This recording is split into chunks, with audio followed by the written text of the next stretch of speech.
Hello everyone, my name is Komal and this is the Criminal Bloom. If you are new here, thank you so much for tuning in, and if you're returning, welcome back. Before we dive into today's case, I want to give a quick context warning. I just want to start off all my episodes by giving a context warning. Today's episode covers details of severe domestic abuse, control, strangulation, and suicide. So please take care of yourself while listening. You know, when someone packs up their life and moves across the world to a new country, it's usually rooted in hope, and it's about building a new future and creating a safe space for themselves. And almost it's starting fresh. You imagine setting up your home, and if you have a partner, you imagine doing it with them. For 25-year-old Manpreet Kaur, moving from India to Canada was supposed to be that new chapter, and she was living in Calgary, Alberta, working towards her goals while studying accounting. But instead of safety and opportunity, her life inside a quiet basement apartment in northeast Calgary turned into an absolute nightmare. On the morning of Sunday, April 21st, 2024, emergency responders were called to the home, and it was on Redstone Common. When police officers and paramedics walked down into the basement suite, they were greeted by a scene that, at first glance, looked almost calm. Lying on a mattress in a living room was 25-year-old Manpreet. She was fully dressed in her outdoor clothing, wearing a winter toque, and her body was neatly covered with blankets. Also, under her arm was a religious book. This scene looked completely staged. It looked like somebody was resting peacefully, but when the paramedics lifted those blankets, there was a terrifying reality of what happened in that room. Underneath the blankets was a crime scene of absolute violence. Manpreet's body was covered in severe injuries from head to toe. Blood was splattered across the surrounding walls, the floor, the furniture, and the fridge. Chunks of her long, dark hair had been scattered everywhere, and they were on the floor and then also on the Christmas lights that were hanging, and it was all in sections. Manpreet hadn't passed away quietly. She had spent her final hours fighting desperately for her life, and the person who took it from her was the one person that was supposed to stand by her.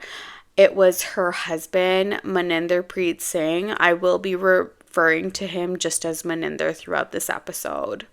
Today, we are telling the story of Manpreet Kaur. We're going to break down how a vibrant young woman was so systematically isolated, and how her husband tried to cover up this horrific murder, and how her hidden words ultimately spoke for her when she no longer could. To understand how Manpreet ended up on that mattress in Calgary, we have to look at the severe isolation that trapped her long before April 2024. Manpreet grew up in India, and her relationship with Maninder began through an arranged marriage organized by their families. So shortly after getting married, the couple moved to Canada, and Maninder secured a Canadian work visa, and Manpreet joined him shortly after as a newcomer. Now, I really want to pause here for a second because we really need to talk about what it means to be a newcomer in a situation involving domestic control. When you move to a brand new country, you are immediately in a vulnerable position. You are thousands of miles away from your parents, your siblings, and your lifelong support network. So you might face language barriers, you don't know the local legal system, or any local charities that may be able to help you, and your entire ability to stay in the country is often tied directly to your spouse or your temporary visa status, and you have no safety net. And abusers know this and they exploit it. What followed was what the prosecution describes in court as a slow, inevitable march towards complete isolation. Maninder didn't just abuse Manpreet physically, he systematically dismantled her entire autonomy. He restricted her from getting employment, he cut her off from making local friends, and he monitored her interactions and slowly cut her off from her connection to her family in India and her supports back home.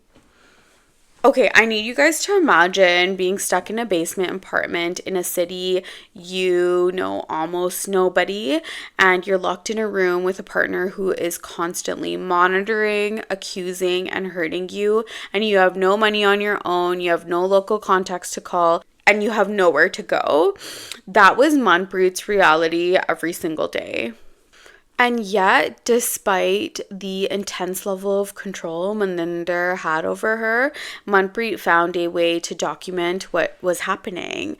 She kept a diary and she wrote handwritten letters. Page by page, in her own handwriting, she documented the months of physical abuse, emotional terror, and the constant fear that she was living through. She couldn't show those letters to anyone at the time, and she couldn't hand them to a neighbor or run to the police station with them. But those pages would eventually become her voice when she no longer was here to tell her story. By April of 2024, the dynamic inside the Redstone Common basement suite hit a breaking point. Maninder was heavily addicted to opioids, untreated, and he was driven by a deep paranoia and rage. Court records revealed that what happened to Manpreet wasn't sudden. It was a brutal 2-day ordeal of physical torture, and it spanned from April 20th to the 21st. Over those 48 hours, Maninder unleashed unthinkable violence on his wife's frame. Manpreet was a tiny girl, and to be a man doing that to a woman is just absolutely unthinkable. When the statement of facts was read during these court proceedings, the list of Manpreet's injuries took 2 full pages, and just to read out loud. That's how long her injuries were. It were 2 full pages. Manpreet suffered extensive bruises and deep abrasions across her face, nose, and lips. She had deep cuts on her chin, her neck, and her ears, multiple scalp hemorrhages, and heavy blunt force trauma across her chest and her hips. On top of that, Maninder had left deep bite marks containing his DNA that were found all over her body. They were found on her back, her shoulders, her arms, her knees, and her fingers. What a sick loser. What a sick loser Maninder is. If you are doing that to your wife that has moved across the country, moved across the world for you, you are a sick loser and you deserve more than what came for you. And through all of this, Manpreet fought back. The medical examiner noticed extensive defensive wounds across her hands and her arms.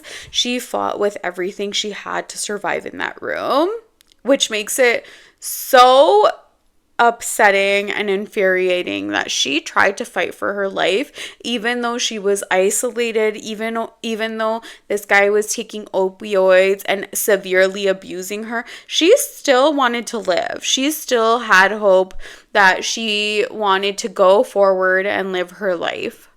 Ultimately, the autopsy confirmed that the cause of death was neck compression due to manual or ligature strangulation. Maninder strangled his 25-year-old wife to death on the floor of their living room.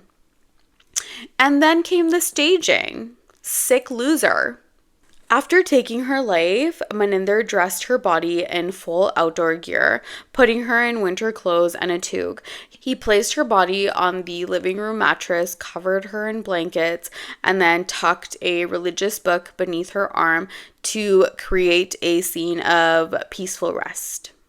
When emergency personnel arrived on Sunday morning of April 21st, the cover-up collapsed immediately. The blood on the walls, the fridge, and the floor, along with the torn chunks of her tangled hair in Christmas lights, made it instantly clear to the Calgary police that it was a brutal homicide. Police questioned Maninder and initially released him on April 22nd, while homicide detectives worked to finalize the evidence and secure some charges. But what Maninder did next changed the trajectory of the investigation. On the afternoon he was questioned and released by the police, Maninder went to Bow Valley's college downtown campus in Calgary. He walked up to the third floor balcony and he jumped. He survived the fall, but he suffered catastrophic physical injuries that left him bedridden and hospitalized at the Foothills Medical Center for months. So now when I was researching the case, I kept asking myself this one huge question: who paid for all of this? How does an unemployed foreign worker on a work visa who just murdered his wife pay for months of emergency trauma care, major surgeries, extensive hospital stays, and there should be physical rehabilitation that comes with it in a Canadian hospital? Did he have to pay for it out of pocket? Did his family cover it? And I was looking everywhere for an invoice or even a paper trail, but the reality is really mind-boggling to me if this is reality. So the Canadian government paid for it with government and provincial taxpayer money. That is what I have researched, and that is what it has showed me. He did not get a bill. That's because he held a valid work permit when he arrived, and he was registered under the provincial Alberta healthcare insurance plan. But beyond that, Canadian law mandates that emergency rooms must provide life-saving treatment for anybody that comes through the doors, regardless of their legal or financial status. And the second police formally placed him under arrest while he was lying in that hospital bed, he became a prisoner in provincial custody. Under the Canadian legal system, the moment the state holds you in custody, the government is legally required to cover 100% of your medical and healthcare costs. So despite committing a horrific murder and facing immediate deportation back to India after his prison term, the Canadian taxpayers funded his entire multi-month hospital recovery. If you're in Canada and you pay taxes, especially provincially, and you live in Alberta, this is like, he commit a murder and he tried to unalive himself, and then we are having to pay for it, unfortunately. A week after he jumped, he was considered medically stable, and officers formally charged him at the Foothills Medical Center with second-degree murder. His defense team later attempted to use his suicide attempt to frame his character, arguing in court that jumping from a balcony was a physical expression of overwhelming guilt, panic, and the remorse for what he had done to his wife. They argued that his severe physical injuries had prevented him from taking rehabilitation programs while in custody, but forensic psychiatric evaluations conducted while he was recovering painted a completely different picture. When the case reached the Court of King's Bench in Calgary, Maninder pleaded guilty to second-degree murder. During the sentencing hearing, the courtroom focused heavily on Maninder's mindset and whether he possessed any genuine remorse. His defense lawyer argued that Maninder planned to return to India after serving his sentence and dedicated the rest of his life to community service, helping homeless and disabled people in the name of his wife. But you know what? His wife no longer has a life, and I believe that he doesn't get the right to say anything. And also, that is my opinion. When Maninder was given the chance to address the court through a Punjabi interpreter, he stated, "Whatever has happened, I am very remorseful for that. I killed somebody with my own hands. An innocent person's life is gone, and that is the biggest mistake of my life." The biggest mistake of my life. Absolutely it is. But not only that is the biggest mistake of your life, is having a vibrant young woman come all the way across the world to follow you and to get this great life in Canada that she was thinking about, but to be murdered by you? Loser! The Crown prosecutor Janice Walsh directly challenged that narrative. She presented pre-sentence reports and forensic psychiatric evaluation that analyzed Maninder's character.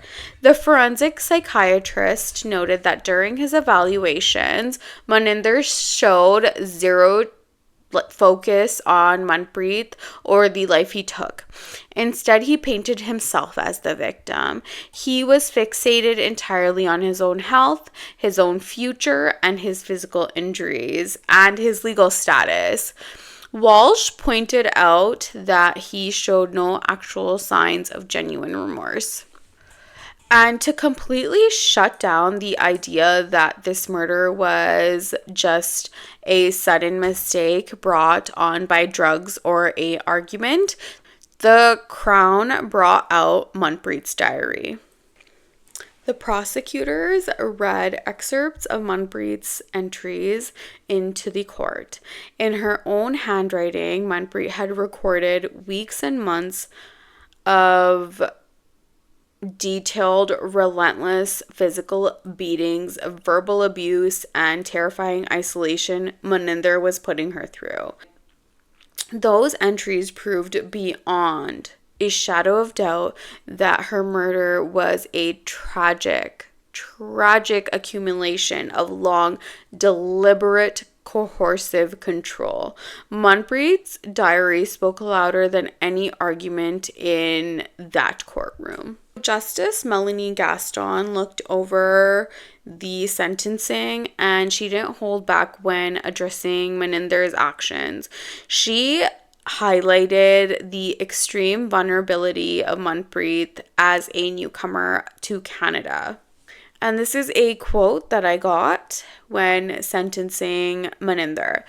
So, the circumstances and evidence reveal the victim's distressingly isolated and terror-filled existence as the days and months of physical and emotional abuse she suffered at the hands of Mr. Singh accumulated in her murder. In Canada, second-degree murder carries an automatic life sentence. Justice Gaston accepted a joint submission from the Crown and defense, setting Maninder's parole ineligibility period at 15 years. On top of the life sentence, the court confirmed that Maninder's work visa had long expired, leaving him with no legal immigration status in Canada.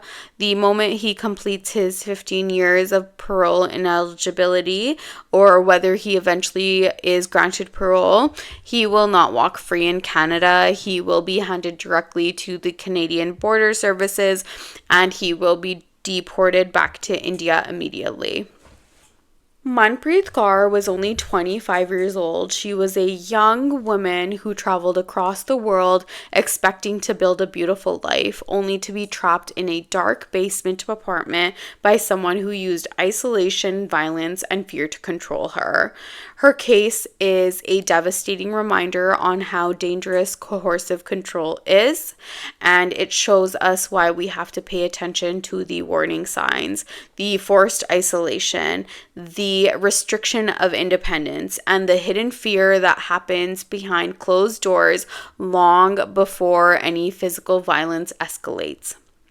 If you or anybody you know is navigating an abusive relationship, experiencing any coercive control, or feeling isolated in a new country, please know that there is help available. You do not need to handle it alone, and your immigration status does not prevent you from accessing emergency shelters. It does not prevent you from accessing any crisis resources.